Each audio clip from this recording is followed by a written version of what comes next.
ಇವತ್ತು ನಾವು ಯಾವುದೇ ಒಂದು ಸಿಂಗಲ್ ಡ್ರಗ್ ಅಥವಾ ಒಂದು ದ್ರವ್ಯದ ಬಗ್ಗೆ ಮಾತ್ರ ಮಾತಾಡ್ತಾ ಇಲ್ಲ. ಇವತ್ತು ನಾವು ಚರ್ಚೆ ಮಾಡಲಿಕ್ಕೆ ಹೊರಟಿರುವಂಥ ವಿಷಯ ವಿರುದ್ಧ ಆಹಾರ, ಅಂದರೆ ಇನ್ಕಂಪ್ಯಾಟಬಲ್ ಫುಡ್ಸ್. ಇನ್ನು ಮೊಸರನ್ನು ಬಿಸಿ ಮಾಡಿ ತಗೊಳ್ಬಾರ್ದು, ಇದು ಸಂಸ್ಕಾರ ವಿರುದ್ಧ ಆಗುತ್ತೆ. ಯಾವುದನ್ನೇ ಬಿಸಿ ಮಾಡಿದ್ರೆ ಕೆಲವರು ಏನು ಮಾಡ್ತಾರೆ, ಮೊಸರು ಸಾರು, ಮೊಸರಿಗೆ ಗ್ರೇವಿಗಳನ್ನೆಲ್ಲ ಮಾಡ್ಕೊಂಡು ಹೋಗ್ತಾರೆ. ಸೊ ಇದು ಮಾಡಿದ್ರೆ ಕೂಡ ಇದು ವಿರುದ್ಧ ಆಹಾರವಾಗಿ ಆಗಿರುತ್ತೆ ನಮ್ಮ ಆಚಾರ್ಯರು ಹೇಳೋ ರೀತಿಯಲ್ಲಿ. ಸೊ ಇದು ಮಾಡಬಾರ್ದು. ಮೊಸರು ಜೊತೆ ಬೇರೆ ಕಾಂಬಿನೇಷನ್ಸ್ ಕೂಡ ಇರುತ್ತೆ, ಲೈಕ್ ಉದ್ದಿನ ಬೇಳೆ, ಮೊಸರು ಮತ್ತು ಉದ್ದಿನ ಬೇಳೆ ಕಾಂಬಿನೇಷನ್ಸ್ ಮಾಡಬಾರ್ದು. ಸಾಕಷ್ಟು ಜನ ಏನು ಮಾಡ್ತಾರೆ ಅಂದರೆ ದಹಿ ವಡ ತಗೊಳ್ತಾರೆ. ಸೊ ಅದು ವಿರುದ್ಧ ಆಹಾರ. ಮೊಸರು ಜೊತೆ ಮೂಂಗ್ ದಾಲ್ ಓಕೆ, ಲೈಕ್ ನೀವು ವಡ ಮಾಡ್ಕೊಳ್ಳೇಬೇಕು ಅಂದರೆ ಹೆಸರು ಬೇಳೆ ಹಾಕಿ ವಡ ಮಾಡ್ಕೊಳ್ಳಿ. ಮೊಸರು ಹೆಸರು ಬೇಳೆ ಕಾಂಬಿನೇಷನ್ ಒಳ್ಳೆಯದು, ಆದರೆ ಮೊಸರು ಉದ್ದಿನ ಬೇಳೆ ಕಾಂಬಿನೇಷನ್ನು ವಿರುದ್ಧವಾಗಿ ಕೆಲಸ ಮಾಡುವಂಥದ್ದು. ಇದು ತಾವು ಗಮನದಲ್ಲಿ ಇಟ್ಕೊಂಡು ಸೇವನೆ ಮಾಡುವಂಥದ್ದು. ಯಾವಾಗಲೂ ಒಮ್ಮೆ ದಹಿ ವಡೆ ತೊಗೊಂಡ್ರೆ ಓಕೆ, ವಾರದಲ್ಲಿ 3-4 ಸಲ ಇದನ್ನು ನೀವು ತಗೊಳ್ತಾ ಹೋದರೆ ನಿಮಗೆ ಅಜೀರ್ಣ ಆಗೋದಂತೂ ಖಂಡಿತ. ಇದು ಒಂದು ರೀತಿಯಾದಂಥ ಸಂಸ್ಕಾರ ವಿರುದ್ಧ. ಇನ್ನು ಕೆಲವರು ಬಿಸಿ ಮತ್ತು ತಂಪು ಪದಾರ್ಥಗಳನ್ನು ಒಟ್ಟೊಟ್ಟಿಗೆ ಸೇವನೆ ಮಾಡುವಂಥ ಅಥವಾ ಮಿಕ್ಸ್ ಮಾಡುವಂಥದ್ದನ್ನು ಮಾಡ್ತಾರೆ. ಇದನ್ನು ವೀರ್ಯ ವಿರುದ್ಧ ಅಂತ ಕರಿತೀವಿ.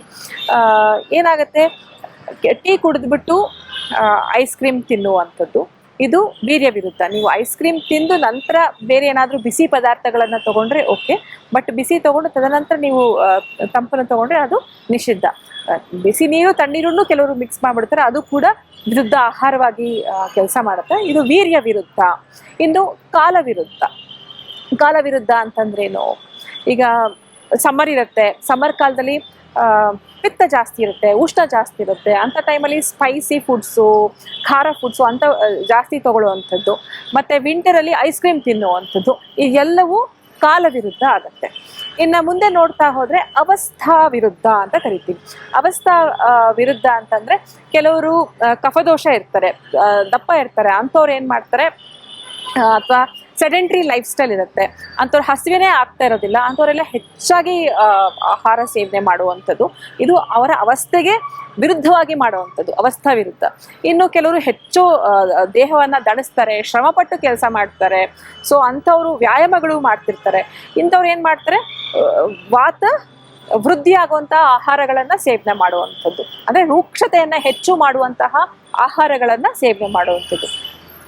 ವಾತ ಪ್ರಕೃತಿಯವರು ಹೆವಿ ಎಕ್ಸಸೈಸ್ ಮಾಡಿ ವಾತ ಪ್ರಕೃತಿಗೆ ಸಂಬಂಧಪಟ್ಟಿರುವಂಥ ಆಹಾರ ಸೇವನೆ ಮಾಡೋದು. ಇನ್ನು ಕಫದೋಷ ಇರೋರು ಏನು ಕೆಲಸನೇ ಮಾಡ್ತಾ ಇಲ್ಲ, ಹಸಿವು ಆಗ್ತಾ ಇಲ್ಲ, ಆದ್ರೂ ಮೇಲೆ ಆಹಾರ ಸೇವನೆ ಮಾಡುವಂಥದ್ದು. ಇದಿಷ್ಟು ಒಂದು ಅವಸ್ಥಾ ವಿರುದ್ಧ ಅಂತ ನಾವು ಹೇಳ್ತೀವಿ.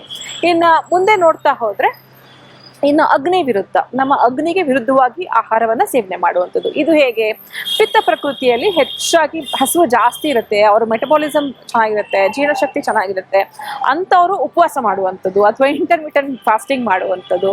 ಇದು ಏನಾಗುತ್ತೆ, ಅಗ್ನಿಗೆ ವಿರುದ್ಧ ಆಗುವಂಥದ್ದು. ಕೆಲವರಲ್ಲಿ ಏನು ಹಸಿವೆ ಇರೋದಿಲ್ಲ, ಆದರೂ ಊಟ ಸೇವನೆ ಮಂದಾಗ್ನಿ ಇರುತ್ತೆ, ಅಗ್ನಿ ವಿರುದ್ಧ ಅಲ್ಲ ಮಂದಾಗ್ನಿ ಇರುತ್ತೆ, ಅಂಥವರು ಮೇಲಿನ ಮೇಲೆ ಊಟ ಮಾಡ್ತಿರುವಂಥದ್ದು. ಇದು ಅಗ್ನಿ ವಿರುದ್ಧವಾಗಿ ಕೆಲಸ ಮಾಡುವಂಥದ್ದು. ಇನ್ನು ಕೊನೆಯದಾಗಿ ಉಪಚಾರ ವಿರುದ್ಧ ಅಂತ ನಾವು ಹೇಳುವಂಥದ್ದು. ಉಪಚಾರ ವಿರುದ್ಧ ಅಂದರೆ ನಮ್ಮ ಆಯುರ್ವೇದ ಶಾಸ್ತ್ರದಲ್ಲಿ ಕೆಲವೊಂದು ಕಾಯಿಲೆಗಳಿಗೆ, ರೋಗಿಗಳಿಗೆ ಏನು ಮಾಡ್ತಾರೆ, ಈ ಥರದ ಒಂದು ಆಹಾರ ಸೇವನೆ ಮಾಡಬಾರ್ದು, ರಿಫ್ರೇನ್ ಫ್ರಮ್ ಸಚ್ ಫುಡ್ಸ್ ಅಂತ ಎಲ್ಲ ನಾವು ಹೇಳ್ತೀವಿ. ಇಂಥ ಪಥ್ಯ ಮಾಡಬೇಕು, ಇದನ್ನು ತಿನ್ನಬೇಕು, ಇದನ್ನು ತಿನ್ನಬಾರ್ದು ಅಂತೆಲ್ಲ ನಾವು ಆ ಒಂದು ರೋಗದ ಕಾರಣಗಳನ್ನು ನೋಡಿಕೊಂಡು ನಾವು ಅವ್ರಿಗೆ ಆಹಾರವನ್ನು ಯಾವ್ದು ಸೇವನೆ ಮಾಡಬೇಕು ಅಂತ ಹೇಳ್ತೀವಿ.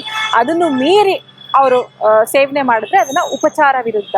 ಫಾರ್ ಎಕ್ಸಾಂಪಲ್, ಆಮ್ಲಪಿತ್ತ ಇರುತ್ತೆ ಅಂತ ತಿಳ್ಕೊಳ್ಳಿ, ಆ್ಯಸಿಡಿಟಿ ಇರುತ್ತೆ, ಹುಳಿತೆಗೆ ಆಗ್ತಿರುತ್ತೆ, ಅವ್ರೇನು ಮಾಡ್ತಾರೆ, ಹೆಚ್ಚೆಚ್ಚು ಮಸಾಲೆ ಪದಾರ್ಥಗಳು, ಖಾರ ಪದಾರ್ಥಗಳು, ಜಂಕ್ ಫುಡ್ಸ್ನ ಸೇವನೆ ಮಾಡಿದ್ರೆ ನಿಮಗೆ ಎಷ್ಟೇ ಔಷಧ ಕೊಟ್ಟರು ಏನು ಮಾಡಿದ್ರು ನಿಮಗೆ ಸರಿನೇ ಹೋಗೋದಿಲ್ಲ. ಹಾಗಾಗಿ ಇದನ್ನು ಉಪಚಾರ ವಿರುದ್ಧ ಅಂತ ನಾವು ಹೇಳುವಂಥದ್ದು. ಹೀಗೆ ಸಾಕಷ್ಟು ವಿರುದ್ಧ ಆಹಾರಗಳು ಇನ್ನೂ ನಮ್ಮ ಆಯುರ್ವೇದ ಗ್ರಂಥದಲ್ಲಿ ಹೇಳ್ತಾ ಹೋಗ್ತಾರೆ. ಇವತ್ತಿಗೆ ಈ ಒಂದಿಷ್ಟು 10 ಆಲ್ಮೋಸ್ಟ್ ನಿಮಗೆ ವಿರುದ್ಧ ಆಹಾರದ ಬಗ್ಗೆ ನಾನು ನಿಮಗೆ ತಿಳಿಸ್ಕೊಟ್ಟಿದ್ದೀನಿ.